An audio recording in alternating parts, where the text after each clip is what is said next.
বাংলাদেশের মোট জনসংখ্যার প্রায় ৩,৩০,০০,০০০ হচ্ছে কিশোর কিশোরী। এই বিশাল জনগোষ্ঠীর অনেকাংশই অর্থাৎ অনেক কিশোর কিশোরী কিন্তু কোনো না কোনো কারণে তারা অপুষ্টিজনিত সমস্যায় ভুগছে। এই যে তারা অপুষ্টিজনিত সমস্যায় ভুগছে, তাদের অপুষ্টির কারণটা আসলে কি এবং কিভাবে তাদের পুষ্টিগত অবস্থার উন্নয়ন করা যায়, সেই বিষয়গুলো কিন্তু আমাদের আজকের আলোচ্য বিষয়। সুপ্রিয় দর্শক, আপনারা দেখছেন এনটিভির সাপ্তাহিক আয়োজন এসএমসি আয়োজিত শিশু এবং কিশোর কিশোরীদের স্বাস্থ্য এবং পুষ্টি বিষয়ক আয়োজন পুষ্টি ভাবনা। আপনাদের সাথে রয়েছে আমি পুষ্টিবিদ নুসরাত জাহান দীপা।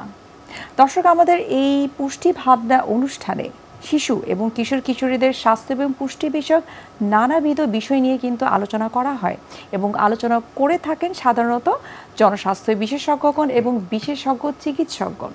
সুপ্রিয় দর্শক, আমাদের আজকের আলোচ্য বিষয় হচ্ছে শিশু এবং কিশোর কিশোরীদের পুষ্টি ভাবনা। আর এই বিষয়টি নিয়ে কথা বলার জন্য আজ আমাদের সঙ্গে স্টুডিওতে উপস্থিত রয়েছেন দুজন বিশেষ অতিথি। আমাদের সঙ্গে রয়েছেন ডক্টর ওবায়দুর রব, পাবলিক হেলথ স্পেশালিস্ট, এবং আমাদের সঙ্গে আরও একজন অতিথি রয়েছেন, তিনি হলেন বাংলাদেশের স্বনামধন্য জনস্বাস্থ্য বিশেষজ্ঞ এবং এসএমসির ম্যানেজিং ডিরেক্টর এবং সিইও তসলিম উদ্দিন খান। স্যার, আপনাদের দুজনকে স্বাগত এবং শুভেচ্ছা জানাচ্ছি আজকের অনুষ্ঠানে। ধন্যবাদ।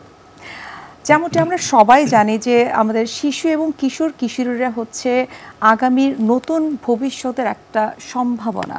সেক্ষেত্রে আমি প্রথমে ডক্টর ওবায়দুর রব স্যার, আপনার কাছে একটু জানতে চাই এবং আলোচনা করতে চাই কিছু বিষয়ে। সেটি হচ্ছে যে পৃথিবীর প্রায় বিভিন্ন দেশে 15 থেকে 19 বছর বয়সী কিশোরী মায়েরা প্রসবকালীন এবং গর্ভকালীন জটিলতার কারণে তারা মৃত্যুবরণ করছে। যেমন আমরা যদি জাতিসংঘের কথা বলি, আমরা যদি বিশ্ব ব্যাংকের কথা বলি, সেই রিপোর্টে কিন্তু এসছে 2023 সালে যে বাংলাদেশেও প্রায় 4,000-এর কাছাকাছি নারীরা প্রসবকালীন এবং গর্ভকালীন জটিলতার কারণে তারা মৃত্যুবরণ করছে। তো এই বিষয়ে স্যার আপনার আসলে মতামত কি, বা আপনি কিভাবে আসলে বিষয়টাকে বিশ্লেষণ করবেন? ধন্যবাদ আপনাকে। আমাদের দেশে মাতৃ মৃত্যুর হার, মানে প্রসবকালীন সময়ে মায়েদের মৃত্যুর হার একটা সিগনিফিকেন্টলি হাই কম্পেয়ার টু আমাদের আশপাশ দেশ থেকে। এখন বলা হয় আমাদের দেশে রাফলি 28 থেকে 30 লক্ষ বাচ্চার জন্ম হয়, এর চেয়ে বেশি মা প্রেগনেন্ট হন। সেই মারা বাচ্চা জন্ম দেওয়ার সময় প্রায় 4,000-এর মতো মা মারা যান। এই 4,000 মায়ের ভিতর যদি আপনি আরও স্পেসিফিক করেন 15 থেকে 19 বছরের ভিতরে, এইটা প্রায় 800-900 মা হয়ে যায়। এর দুটো কারণ হলো, একটা হলো যে যেটা আগেই আপনি বললেন অপুষ্টি। এই যে 15 থেকে 18 বছর বা 19 বছরের যেসব মায়েরা বাচ্চা দেয়, মানে বাচ্চা জন্মদান করে, এরা নিজেরাই তো বাচ্চা, মানে ডেফিনেশন অনুসারে নিজেরাই তো এখনও শিশু। সেই শিশু আরেকটা শিশুর জন্ম দিচ্ছে এক, আর আরেকটা হলো এই বয়সে যখন সে তার বডিলি অর্গানগুলো ঠিকমতো ডেভেলপ হয় নাই, সে তার যখন জন্ম হয়েছে তখন তার বার্থ ওয়েট কম ছিল, ন্যাচারালি সে এখন যে মিনিমাম ওয়েট থাকা হচ্ছে সেইটা নেই। তো ওর যে বাচ্চাটা জন্ম হবে সেইটাও একটা লো বার্থ ওয়েটের বাচ্চা হওয়ার প্রবাবিলিটি খুব সিগনিফিকেন্টলি হাই। এবং এটা আমরা জানি আমাদের দেশে এই যে 15 থেকে 19 বছরের ভিতরের যে আমরা যারা এই স্পেসিফিক ফার্টিলিটি বলি, এটা প্রায় 25%, মানে যতগুলো বাচ্চার জন্ম হচ্ছে আমাদের দেশের এদের ভিতরে এই 15 থেকে 19-এর ভিতরে প্রায় 7 লক্ষ বাচ্চার জন্ম হচ্ছে। সেই 7 লক্ষ বাচ্চা যে 28 লক্ষ 30 লক্ষের ভিতরে, সেই 7 লক্ষ বাচ্চার একটা বড় অংশ কিন্তু অপুষ্টিতে ভুগতেছে। এটা হলো মায়ের অপুষ্টির জন্য এবং খাদ্যর যে অভ্যাসটা, খাদ্যাভ্যাসের জন্য হতে পারে। তো এইটা একটা বিরাট ইস্যু এবং এটা খুব সিগনিফিকেন্টলি আমরা যে ইমপ্রুভ করছি। এবং এই ধরনের বাচ্চারাও কিন্তু ভবিষ্যতে দেখা যায় তাদের রোগ প্রতিরোধ ক্ষমতা অনেক কম থাকে, অনেক থাকবে, এবং এদের মেন্টাল ডেভেলপমেন্ট বাকি সবগুলোই, মানে এজ এ হিউম্যান বিং হিসাবে সে বড় হওয়ার তার যে ইন্টেলেকচুয়াল এবিলিটি অনেক অনেক কম থাকবে। এরা খর্বকায় হবে, এদের মানে ইন্টেলেকচুয়াল যে লার্নিং এবিলিটি কমে যাবে। তো এই সব জিনিস যদি আমরা কিন্তু সিগনিফিকেন্টলি ইমপ্রুভ করতে পারিনি, অনেক ইন্ডিকেটারে কিন্তু আমরা বেশ ভালো করেছি, কিন্তু পুষ্টিতে এবং পার্টিকুলারলি মাতৃমৃত্যুতে খুব বেশি আগাতে পারে না এই গত 20 বছরে। যদি আমরা বেঞ্চমার্ক ধরি, যদি ইভেন 2000 সাল আর আজকে 2025 সাল, এই 25 বছরে খুব সিগনিফিকেন্টলি কম। হ্যাঁ, এদিকে অল্প কমেছে, ওদিকে অল্প কমেছে, কিন্তু অন্যগুলোতে অনেক বেড়ে গিয়েছে। এখন স্কুল এনরোলমেন্ট মোটামুটি 100%। আচ্ছা, এটা বিশ্বাস সাইকেলে কিন্তু আমরা ঘুরতেছি গত কয়েক বছর ধরে। এইটাতে সাপ্লিমেন্টারি ফিডিং থেকে আরম্ভ করে এসএমসি যেগুলো করতেছে, এগুলো একটা লিমিটেড স্কেলে হচ্ছে, না হচ্ছে। কিন্তু কথা হলো ওভারঅল দেশের ভিতর কিন্তু এখনও ফুড হ্যাবিটও আমরা সিগনিফিকেন্টলি বদলাতে পারি নাই। বাল্য বিবাহ কমাতে পারি নাই সিগনিফিকেন্টলি, আবার বলতেছি, এবং ওই যে বাল্য বিবাহের কারণে যে বাচ্চাগুলোর জন্ম হচ্ছে সেইটাও কমাতে পারি নাই। তো এইটা কিন্তু আমাদেরকে খুব সিরিয়াসলি চিন্তা করতে হবে। তসলিম স্যারের কাছে চলে যাচ্ছি। বাংলাদেশে কিশোরী বয়সে গর্ভধারণের হার যদি আমরা পরিসংখ্যানের কথা বলি 28%, যেটি দক্ষিণ পূর্ব এশিয়ার তুলনায় অনেক অনেক বেশি, এবং ধারণা করা হচ্ছে যে বাল্য বিবাহ হচ্ছে এর মূল একটা কারণ। সুতরাং আপনি একজন পাবলিক হেলথ স্পেশালিস্ট হিসেবে আপনার কাছে একটু জানতে চাই, এই যে বাল্য বিবাহ সেটিকে রোধ করা এবং মাতৃমৃত্যু হারটাকে রোধ করার জন্য আসলে আপনার পরামর্শ কি কি করলে সেটিকে আসলে প্রতিরোধ করা যেতে পারে? দেখেন, বাল্যবিবাহ বাংলাদেশে দুটা অ্যাডোলেসেন্টের মধ্যে 18 বছরের নিচে একটা মেয়ের, একটা কিশোরীর বিয়ে হয়ে যায়। এটা তো গেল প্রথম কথা। এরপরে তার মধ্যে ওই যে বিয়ে যাদের হলো তার মধ্যে 2/3 প্রেগনেন্ট হয়ে যায় 18 বছরের মধ্যে বা 20 বছরের মধ্যে। অর্থাৎ আমরা বলি 18, 20, 35 দিন, 18 বছরের আগে বিয়ে না, 20 বছরের আগে সন্তান না, 35 বছরের পরেও সন্তান না, আর দুইটা সন্তানের মধ্যে 3 বছরের ব্যবধান থাকবে। এগুলো ম্যাজিক নাম্বার, এবং এইটার কোনো ব্যথায় হলে তাহলে দেখা যায় যে সেখানে শিশু মৃত্যুর হার বেশি, সেখানে মাতৃমৃত্যুর হার বেশি। তাহলে আমাদের কি অবস্থা? এই অবস্থা থেকে কিন্তু আমরা পরিত্রাণ পাচ্ছি না। আপনি যেটা বললেন যে কিভাবে এটা দূর করা যায়, দেখেন, আইন তো বাংলাদেশে আছে, এবং মাঝে মাঝে দেখি আমরা ম্যাজিস্ট্রেট সাহেবরা যান গ্রামে, গিয়ে কোনো একটা বাল্য বিয়ে হলে সেখানে ধরপাকড় করেন, কিন্তু তারপরেও কিন্তু সমস্যার সমাধান হচ্ছে না। এর কারণটা হলো মানুষ নিজে যখন সচেতন না হবে, সেইটা একটা। অনেক কারণ আছে, অনেক কারণের জন্য অনেক পরিবর্তন হয়েছে। গত 4 বছরে প্রায় 15%-এর মতো বাল্য বিয়ে কমে গেছে। এটা হচ্ছে, কিন্তু আমাদের কাঙ্ক্ষিত রেজাল্ট আমরা পাচ্ছি না। সেটা একটা কারণ হলো যে কমে যাওয়ার কারণ, একটু আগে রব্বাই বলেছেন যে স্কুল এনরোলমেন্ট বেশি হচ্ছে। স্কুলে যদি বেশি দিন দীর্ঘায়িত হয়, গবেষণায় আমরা দেখেছি, তাহলে সেখানে বাল্য বিয়ে কমে যায়। বাল্য বিয়ে কমে যায়, ধরেন যদি সে লেবার এনগেজমেন্ট, অর্থাৎ সে যদি এমপ্লয়েড হয়ে যায়, অর্থাৎ কোথাও কাজ করে, সে কোনো বেকারত্ব না, ওই কিশোরীটি যদি চিন্তা করে আমার লেখাপড়া হবে এবং তারপরে একটা কাজের মধ্যে ঢুকে যাবে, তাহলে কিন্তু সেখানে প্রেগন্যান্সির হারটা কিন্তু কমে যায়। অর্থাৎ আপনি বলছেন যে প্রাতিষ্ঠানিক শিক্ষাটা যদি কন্টিনিউ করা যায় তাহলে বাল্য বিবাহটা অনেকটাই রোধ করা যেতে পারে। আপনার কাছে একটু জানবো, এই যে পুঁথিগত আমাদের যে বিদ্যাগুলো রয়েছে, সেখানে পুষ্টি বিষয়ে জ্ঞান বা বিদ্যাগুলো আসলে আরো কতটুকু আমাদের যোগ করা উচিত, যাতে করে তারা জানতে পারে, কিশোরীরা নিজ থেকে ব্যক্তিগতভাবে সচেতন হতে পারে? এটাই বলতেছিলাম যে আমাদের দেশে ধরেন কারিকুলাম প্রত্যেক বছরই রিভিউ হচ্ছে, কন্টিনিউয়াসলি রিভিউ হচ্ছে, কিন্তু রিভিউতে অনেক জিনিসগুলোই আমরা চিন্তা ভাবনাতে নিয়ে আসতেছি, কিন্তু ওই যে পুষ্টি, স্বাস্থ্য, মানে কমন, মানে আপনি এখন আমাদের ছেলে মেয়েদেরকে ধান কত প্রকার শেখাচ্ছেন, কিন্তু রোগ কত প্রকার শেখাচ্ছেন না। কিন্তু মানে কত প্রকার বলতে কি কি রোগ হতে পারে, আমি যে কোনো একটা ছেলে মেয়েকে জিজ্ঞেস করেন ক্লাস 7-এর 8-এর যে বাংলাদেশে কমন ডিজিজগুলা কি, সে বলতে পারবে না, কারণ তাকে কোনো জায়গায় আমরা পড়াইনি। ওভারঅল কারিকুলামের ভিতর সেইটা নেই। সিমিলারলি যে পুষ্টির, যেটা আপনাকে বলেন, একটা মেয়ে তো ক্লাস 5-এ পড়তেছে, 6-এ পড়তেছে, 7-এ পড়তেছে, যেটা তসলিম বলেন 8-9 থেকে বিয়ে দেওয়া আরম্ভ হয়, 15 বছর থেকে ধরেন, আর এই বিয়েটা কন্টিনিউ করে টিল যতদিন পর্যন্ত আপনি যান, হায়ার স্টাডিজ শেষ করার পরেও হয়। কিন্তু সিগনিফিক্যান্ট পর্শনের বিয়ে হয়ে যায় যারা এসএসসি পাশ করার পরে এইচএসসিতে যাওয়ার আগের, মানে বয়সটা হলো 15 থেকে 17-এর ভিতরে। দেন গার্মেন্টসে একটা মেয়ে যদি কাজ করে, দেখবেন তার অন দ্য অ্যাভারেজ বিয়ের বয়স 23 থেকে 24 বছর।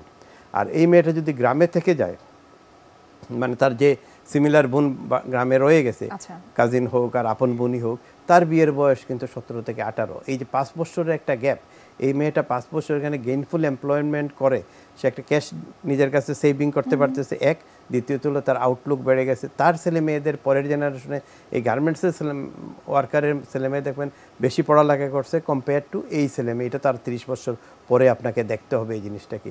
তো ওভারঅল পুষ্টিটা কিন্তু আমাদের দেশে স্ট্রাকচারালি ভিতর নিয়ে আসতে হবে, এডুকেশন স্ট্রাকচারের ভিতরে, প্লাস আমাদের ডিফারেন্ট টক শো বা ডিফারেন্ট মেকানিজম যেটা আমাদের কমন সিস্টেমের ভিতর আছে। এবং এখনও আমরা কিন্তু অ্যাক্সেস টু মডার্ন টেকনোলজি তো অনেক কিছুই আছে, আমরা ফেসবুক থেকে আরম্ভ করে ধরেন মেসেজ করতে পারি, কিন্তু আবারই আসতেছে যে স্বাস্থ্য অধিদপ্তর এই ব্যাপারে কিন্তু আপনি কোনো মেসেজ পান পুষ্টি সম্বন্ধে আপনার কাছে, কিন্তু আপনি অন্য অন্য বহু চ্যানেল থেকে মেসেজ পান, এইটা প্লট কিনবেন কিনা, এইটা করবেন কিনা, মেসেজ পুশ মেসেজ আছে, কিন্তু স্বাস্থ্য অধিদপ্তর কি পারে না আমাদেরকে? অর্থাৎ এই জায়গাটায় অনেক বড় একটা গ্যাপ রয়ে গেছে।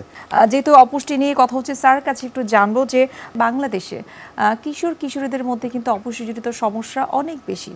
আমরা কিন্তু যেটি বইপত্রে দেখেছি, একটা বাচ্চার অর্থাৎ কিশোর কিশোরী যদি ওজন কম থাকে তাকেও আমরা বলছি যে অপুষ্টিতে ভুগছে, অথবা কেউ যদি ওভারওয়েট বা ওবেসিটিতে ভুগে তাকেও কিন্তু আমরা বলছি যে সে অপুষ্টিতে ভুগছে। যে এই বিষয়টা আপনার কাছে একটু জানতে চাই যে বাংলাদেশে কিন্তু এই কম ওজন এবং বেশি ওজন দুটো গ্রুপেই কিন্তু রয়েছে, এর কারণটা কি এবং কিভাবে এটিকে আসলে প্রতিরোধ করা যায়?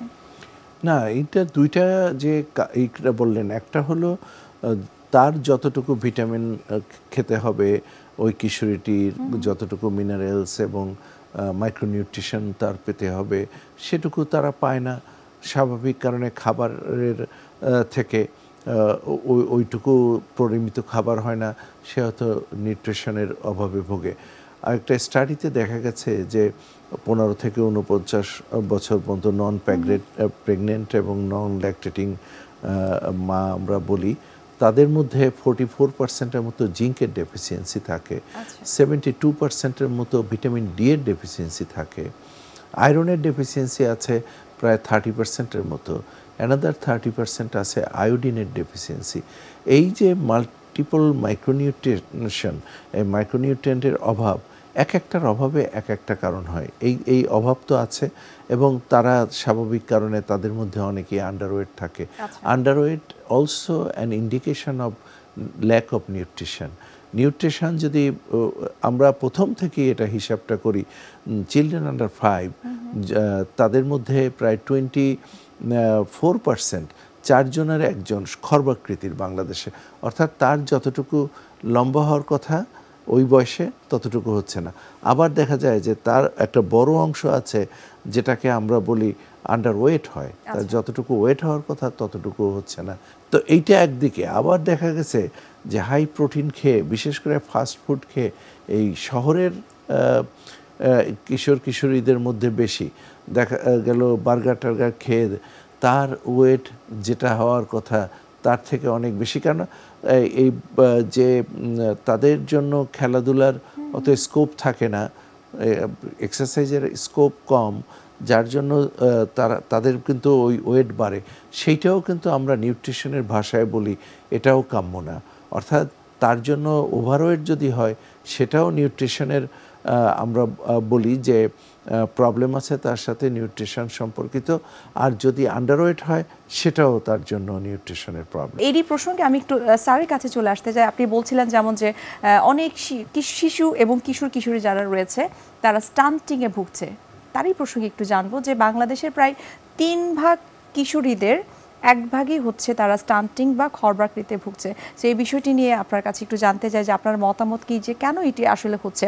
আমার কাছে স্পেসিফিক কিছু পরিসংখ্যান রয়েছে, যেমন বিবাহিত কিশোরী 36%, অবিবাহিত কিশোরী 32% এবং 22% হচ্ছে অবিবাহিত কিশোর, তারা স্টান্টিংয়ে ভুগছে। এই বিষয়ে স্যার আপনার মতামত কি? যেটা আগেই বলা হলো, এই যে কিশোর কিশোরী যার কাছ থেকে আমরা এই ইনফরমেশনটা এনেছি, তার যখন জন্ম হয়েছিল আজ থেকে 15 থেকে 17 বছর আগে, সেও কিন্তু একটি মেলনারিশ চাইল্ড ছিল। আচ্ছা, তার যদি গ্রোথ চার্ট দেখেন, আমরা কিন্তু বাচ্চা জন্ম হওয়ার পরে আমাদের মানে বেশিরভাগ ক্লিনিকে দেখেন না আপনি, একটা গ্রোথ চার্ট আমাদেরকে দেওয়া হয়। 5 বছর বাচ্চার ওয়েট কত হতে হবে, হাইট কত হবে, একটা স্ট্যান্ডার্ড এরকম কাপ থেকে কোন বছরে কত হবে আপনার পয়েন্টের সাথে আপনি অ্যাডজাস্ট করতে পারেন। আপনি 3 মাস পর যদি রেগুলার চেক আপে যান, ওরা আপনাকে এক জায়গায় পয়েন্ট দিয়ে বলবে আপনি হয় উপরে আসেন বা নিচে আসেন। তো এদের এই যাদের কথা বললেন অপুষ্টিতে ভুগছে, এদের মাটা বুঝতেছে সে বাচ্চা অবস্থায় কিন্তু সে মানে বার্থ ওয়েট কম ছিল, মানে প্রথম স্টার্ট করেন জন্মতে তার ওয়েট কত, এমন একটা স্ট্যান্ডার্ড বার্থ ওয়েট গ্লোবালি বলা হয়, আমাদের দেশেও বলা হয় যে এত কেজি হতে হবে, 2.5 কেজির কাছাকাছি হতে হবে। এবং আমাদের দেশে একটা সিগনিফিক্যান্ট বাচ্চা 2 কেজির নিচে হয়, 1.9 কেজিরও বাচ্চা হয়, মানে 1900 গ্রামের বাচ্চা হয়।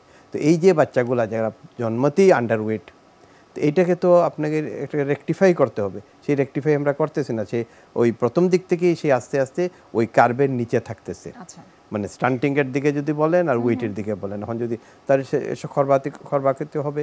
একটা এক্সাম্পল দেখেন, জাপানকে যদি আপনি দেখেন, আজ থেকে সেকেন্ড ওয়ার্ল্ড ওয়ারের সময় জাপানিদের অ্যাভারেজ হাইট এবং আজকে জাপানিদের অ্যাভারেজ হাইট প্রায় 4 থেকে 5 ইঞ্চি বেড়ে গেছে। কারণ হলো এই যে গত 50s থেকে আজকে 2025, গত 75 বছরে জাপানিজরা নিউট্রিশন লেভেল ফুড মানে খালি গুস্ত খেতে হবে বা মুরগি খেতে হবে বা আপনাকে এই মানে খুব হাই প্রোটিনের খেতে হবে, ব্যালেন্স ফুড খেতে হবে আপনাকে। সেই ব্যালেন্স ফুড করে আজকে জাপানিজরা দেখেন, জাপানিজরা কিন্তু মাংস বেশি খায় না। আপনি জাপানিজ ফুডের প্যাটার্নটা যদি দেখেন, কিন্তু ওরা আজকে তো তাদের হাইট বাড়িয়ে নিয়েছে। সিমিলারলি চায়নাও যদি অ্যাভারেজ আপনি হাইট দেখেন, গত ধরেন 50 বছরে চায়নার অ্যাভারেজ হাইট 3 থেকে 4 ইঞ্চি বেড়ে গেছে। তো এটা কারণ হলো যে ডায়েটটা, যেটা তসলিম বললেন, আপনাকে ব্যালেন্স ডায়েট তাকে দেওয়া হচ্ছে, যা দেওয়ার দরকার। বাংলাদেশের মোট জনসংখ্যা, যেটি প্রথমেই বলেছিলাম যে প্রায় 3,30,00,000 কিশোর কিশোরী রয়েছে, অর্থাৎ প্রায় 22% কিশোর কিশোরী। সুতরাং এদের এই যে জনগোষ্ঠীটা রয়েছে, তাদের স্বাস্থ্যগত অবস্থা, তাদের সুরক্ষা, তাদের ব্যক্তিগত পরিষ্কার পরিচ্ছন্নতা এবং কিশোর কিশোরীদের যে বিশেষ করে আমি যদি বলি কিশোরীরা, তাদের মাসিক যে ব্যবস্থাপনাটা রয়েছে সেটি আমার মনে হয় কিছুটা অবহেলিত। সেই বিষয়ে আসলে এই অবস্থাটাকে কিভাবে উন্নয়ন করা যায়, এই বিষয়ে আসলে আপনার মতামতকে, এবং এসএমসি আসলে এই বিষয়ে কি উদ্যোগ নিচ্ছে সেটি যদি আমাদের দর্শকদের উদ্দেশ্যে একটু বলতেন। খুব ভালো প্রশ্ন আপনি করেছেন। আসলে কিশোর কিশোরী, বিশেষ করে কিশোরীরা সবথেকে ভলনারেবল একটা গ্রুপ স্বাস্থ্যের দিক থেকে। প্রথমে শুরু করি, দেখেন এই রব্বাই কিন্তু এই কথাটা বলেছেন যে যখন একটা কিশোরী প্রথম শিশু, তখনই হয়তো সে আন্ডারওয়েট হয়েছে 2.5 কেজির নিচে। তো কারণ বাংলাদেশে প্রায় 100টা ডেলিভারির মধ্যে 16টা ডেলিভারি আন্ডারওয়েট হয়। তো ওই যে আন্ডারওয়েট হলো, কিন্তু সারা জীবন তার কনসিকোয়েন্স বয়ে বেড়াবে। এই কথাটাকে একবার ডিসকাশনে আমাদের এখানে এসেছিল। তারা যখন অ্যাডাল্ট হবে, তাদের মধ্যে হাইপারটেনশনের সম্ভাবনা বেশি থাকবে, তাদের মধ্যে ডায়াবেটিক্সের সম্ভাবনা বেশি থাকবে। এ তো গেল একদিকের কথা। কিন্তু ওই শিশুটি যখন কিশোরী হলো, তো ওই কিশোরী হওয়ার পরে তার মধ্যে কিন্তু নিউট্রিশনের অভাব থেকেই যাচ্ছে। তারা ব্যালেন্স ডায়েট হয়তো পাচ্ছে না বিভিন্ন কারণে। তারপরে সে ওই রকম ম্যালনারিশ অবস্থায় তার আবার বিয়ে হয়ে যাচ্ছে। বিয়ে হওয়ার পরে সে আবার প্রেগনেন্ট হয়ে যাচ্ছে, 2/3 এইরকম সময় প্রেগনেন্ট হয়। তো আপনি দেখেন কিশোরীটা কত বেশি ভলনারেবল, তারা কতটা বেশি ঝুঁকির মধ্যে থাকে, আর তারাই আমাদের ভবিষ্যৎ। কিন্তু অবস্থাটা অনেকটা এইরকম। এরপরে যে জিনিসটা আছে সেটা হলো তার হেলথ অ্যান্ড হাইজিনের কথা আপনি বললেন। এই হেলথ অ্যান্ড হাইজিনের যেটা অবস্থা, ওই কিশোরীটি স্যানিটারি ন্যাপকিন, বাংলাদেশে এখনও 40%-এর মতো কিশোরী, বিশেষ করে রুরালে আরও বেশি, তারা স্যানিটারি ন্যাপকিন ইউজ করে না। তারা ডার্টি ক্লথস, পুরনো কাপড় কোনো এক জায়গায় ঢেকে রাখবে, লুকিয়ে রাখবে, এবং সেখানে সেইটা ইনফেক্টেড থাকে। এটা থেকে তার সেকেন্ডারি ইনফেকশন হওয়ার সম্ভাবনা অনেক বেড়ে যায়, অনেক রকমের কমপ্লিকেশন হয়। এই জন্য এসএমসির কথা আপনি বলেছেন যে আমরা কি করি, ওই যে একটু আগে আমি কথা বলেছিলাম যে আমরা কিশোর কিশোরীদের নিয়ে যে স্কুলে সেশন করি, হেলথ এডুকেশন করি, তার মধ্যে ক্লিনিনেস, হেলথ অ্যান্ড হাইজিন, এগুলো কিন্তু খুবই ইম্পর্টেন্ট। তারপরে তার বাল্যবিয়ের কুফল, এগুলো নিয়ে কিন্তু আমরা আলোচনা করি। ছেলেদের ক্ষেত্রে ইপটিজিং কেন করবে, হাউ টু প্রিভেন্ট ইপটিজিং, এবং তার রেজাল্ট যে এসব নিয়ে ড্রাগস অ্যাবিউজের কথা আমরা আলোচনা করি। এন্টি স্মোকিং, ওখানে আমরা কথাবার্তা বলি, দুই পক্ষেরই স্মোকিংয়ের অসুবিধা, এগুলো যাতে করে তারা ভালোভাবে বেড়ে উঠতে পারে। এটা কিন্তু একটা খুবই 120টা উপজেলায় আমরা এই প্রোগ্রাম, এবং খুবই আমরা সাকসেসফুল হয়েছি, কৃতকার্য হয়েছি। আমাদের ওই সব এলাকায় দেখা যায় যে স্যানিটারি ন্যাপকিন ইউজ কিশোরীদের মধ্যে প্রায় 10% বেশি, যেখানে আমাদের এইরকম নিবিড় কর্মসূচি নেয়। এর আরেকটা কারণ হলো, ওই যখন স্কুল অ্যাডোলেসেন্ট করি, আমাদের একটা নেটওয়ার্ক আছে, গোল্ড স্টার বলি, উমেন এন্টারপ্রেনিয়ার গ্রামের, তাদেরকে প্রশিক্ষণ দিয়ে তারা স্বাস্থ্য ইনফরমেশন দেয়, কমিউনিটিতে এবং প্রোডাক্ট সেল করে, আমাদের পাবলিক হেলথ প্রোডাক্ট। জয়া আপনি জানেন আমাদের একটা স্যানিটারি ন্যাপকিন, লো প্রাইসড, অ্যাফোর্ডেবল, কিন্তু খুবই কোয়ালিটি সম্পন্ন। তো এইভাবে আমরা অ্যাডোলেসেন্টদের হেলথের উন্নয়নের জন্য বিভিন্ন কর্মসূচি পালন করি। তবে আরেকটা বিষয় যেটি আপনার কাছেও জানতে চাই এবং স্যারের কাছেও জানতে চাই, এক্ষেত্রে নিশ্চয়ই পরিবারের ভূমিকাটা আসলে অনেক বেশি গুরুত্বপূর্ণ। ডেফিনেটলি পরিবারের, কেন পরিবারের কর্তাই তো তাকে বিয়েটা দেয় অধিকাংশ ক্ষেত্রে, এবং সে যদি কনভিন্স হয়, সে যদি এনলাইটেড হয়, সে যদি বুঝতে পারে যে এর ইমপ্লিকেশনটা কি, ডেফিনেটলি সে হয়তো এইটা করবে না। ওবায়দুর রব স্যার, আপনার কাছে জানতে চাই, আমরা অনুষ্ঠানের একেবারে শেষ পর্যায়ে চলে এসেছি। বিডিএইচএস 2022 সালের তথ্য অনুযায়ী সেখানে কিন্তু বলা হয়েছে যে বাংলাদেশে প্রায় 50% কিশোরীর কিন্তু প্রায় 18 বছর হবার আগেই তাদের বিয়ে হয়ে যাচ্ছে, যেখানে তারা আসলে বিয়ে এবং সন্তান ধারণ কোনোটার বিষয়ে কিন্তু তারা খুব একটা মানসিক বা শারীরিকভাবে প্রস্তুত থাকে না। সো এই বিষয়ে স্যার আপনাদের মতামত কি, এবং সেই সাথে স্যারের কাছে একটু জানবো এবং আপনার কাছেও জানবো যে এসএমসির যে একটা সমন্বিত পুষ্টি রয়েছে, যেটাকে আমরা এমএমএস বলি বা ফুল কেয়ার বলি, সেটির প্রয়োজনীয়তা আসলে কতটুকু। আমি প্রথমে তসলিম স্যারের কাছে একটু জানবো। দেখেন, এটাকে আমরা প্রেগনেন্ট উমেনের জন্য সারা ওয়ার্ল্ডে, এটা শুধু বাংলাদেশে না, WHO, ইউনিসেফ এটা এন্ডোর্স করেছে, তারা বিভিন্ন ওয়ার্ল্ডের বিভিন্ন জায়গায় কর্মসূচি, ইভেন বাংলাদেশেও করেছে, এই যাতে করে প্রেগনেন্ট মারা, এটাকে বলে মাল্টিপল মাইক্রোনিউট্রিয়েন্টস সাপ্লিমেন্ট, সেখানে 15 ইনগ্রিডিয়েন্টস রয়েছে। হ্যাঁ, ভিটামিন এ, ভিটামিন বি আবার অনেক রকমের, vitamin C, D, iron, folic acid, zinc, selenium, copper, এই সব মিলে 15 ইনগ্রিডিয়েন্টস, এবং এইগুলো যতটুকুই পরিমাণের দরকার ততটুকু আছে। এবং একজন প্রেগনেন্ট মা যদি 180টা ট্যাবলেট খায়, তাহলে কিন্তু তার যে মাইক্রোনিউট্রিশন অভাব এটা দূর হবে, এবং ওই যে একটু আগে বলেছি আন্ডার ওয়েট শিশু হওয়ার সম্ভাবনা, প্রিম্যাচিওর হওয়ার, ইভেন ম্যাটার্নাল ডেথের সম্ভাবনা কমে যাবে। কারণ তার যদি দেখা গেছে গবেষণায় যে তার যদি আয়রন ডেফিসিয়েন্সি থাকে, সেখানে পোস্টপার্টাম হ্যামারেজ হওয়ার সম্ভাবনা। ফুল কেয়ারের মাধ্যমে মা এবং গর্ভস্থ শিশু দুজনই সুস্থ থাকতে পারে। স্যারের কাছে একটু জানবো এখন এই বিষয়ে। যেটা তসলিম বললেন যে আমাদের ডেভেলপ কান্ট্রি আর ডেভেলপিং কান্ট্রিজের ভিতর নলেজ লেভেলে ডেফিনেটলি সিগনিফিক্যান্ট ভেরিয়েশন আছে। ডেভেলপ কান্ট্রিতে এটার এমএমএস এর দরকার পড়তে, কিন্তু আমরা ডেভেলপিং কান্ট্রিতে ডেফিনেটলি দরকার আছে। কারণ আগেই বলো, আমাদের এই মেয়েরা বা এই যারা গর্ভবতী মায়েরা, কোনো ইনফরমেশন তাদের কাছে নেই তো, এবং ব্যালেন্স ফুড যেটা, সেটা আমরা এখনও কিন্তু গ্রামাঞ্চলে আমরা জানি না ব্যালেন্স ফুডটা কি। এটা আপনিও জানেন না, আমিও জানি না, কারণ আমরা তো কোনো জানানো হয়নি। এখানে 3টা গ্রুপ আছে যাদেরকে আমরা ইনভলভ করতে পারি। একটা তো স্কুল সিস্টেম, আমরা বললাম এই স্কুল সিস্টেম ইন্ট্রোডিউস। আমাদের দেশে যে অরেল পিলের যে টোটাল কন্ট্রাসেপটিভ যারা ইউজ করে, এর 50% অরেল পিল ইউজ করে এখনও টুডে। মানে কারণ হলো কি, ওই যে 70-75 সালের দিকে যে মায়াবড়ির যে অ্যাডভার্টাইজমেন্ট, আমরা পথেঘাটে মায়াবড়ি, প্রচারণাটা অনেক বেশি গুরুত্বপূর্ণ, অনেক দেশে এই একটা জিনিস আমরা পপুলারাইজ করতে পারছি, অরেল পিল। এখনও কিন্তু ওইটা রয়ে গেছে, আজকে 40 জেনারেশন অরেল পিল ইউজ করতেছে।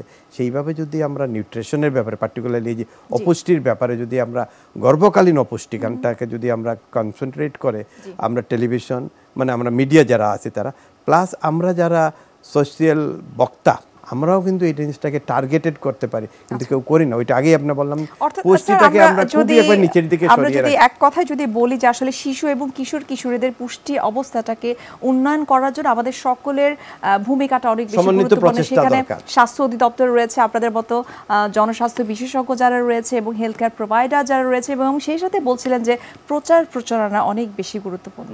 অসংখ্য ধন্যবাদ এত তথ্যবহুল কিছু ইনফরমেশন আমাদেরকে দেবার জন্য। শুভকামনা রইল এনটিভির পক্ষ থেকে। ধন্যবাদ আপনাকে।